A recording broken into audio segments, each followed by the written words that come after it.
नमस्कार ମୁଁ ଆପଣମାନଙ୍କ ପାଇଁ ନେଇଆସିଛି ଏକ କବିତା ଯାହାର ଶିରୋନାମ ହେଉଛି ହେ ବିଶ୍ୱ ଭାଇ ଓ ଭଉଣୀ।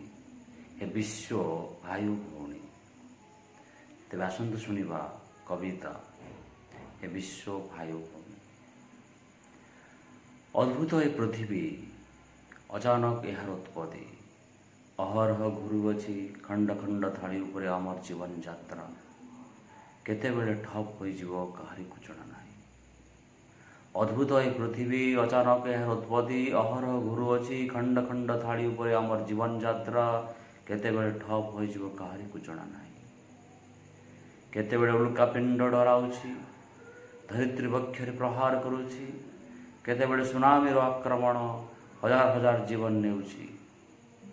ପୁଣି କେତେବେଳେ ଭୂମିକମ୍ପ ଆସୁଛି, ମେଦିନୀ ଫାଟୁଛି, ତା ଗର୍ଭ ଭିତରକୁ ଜୀବଜନ୍ତୁ ସମସ୍ତକୁ ଟାଣି ନେଉଛି।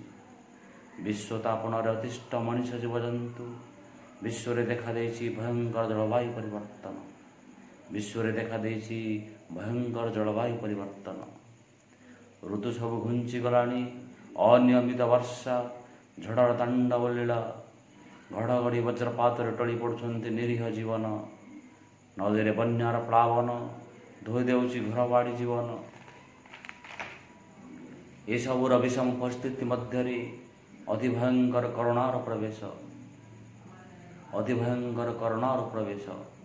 29 ନିୟୁତ ଠାରୁ ଅଧିକ ଲୋକଙ୍କୁ ଏ ଭୂତାଣୁ ଗ୍ରାସ କଲାଣି। 9 ମାସ ମଧ୍ୟରେ 9 ଲକ୍ଷ ମୁଣ୍ଡ ନେଲାଣି ଏ ମହାମାରୀ। ସାରା ବିଶ୍ୱ ଆତଙ୍କିତ, ବିଷାଦଗ୍ରସ୍ତ ଓ ଦୁଃଖରେ ମ୍ରିୟମାଣ। ହେ ଅହଙ୍କାରୀ ହିତାହିତ ଜ୍ଞାନରହିତ ଅବିବେକୀ ମଣିଷ, ଘର ବୁଡ଼ି ଆଣ୍ଠୁଏ ହେଲାଣି। ବଞ୍ଚିବାକୁ ଇଚ୍ଛା ଯଦି ଅଛି ତତ୍କାଳ ବିକଳ୍ପର ବ୍ୟବସ୍ଥା କର।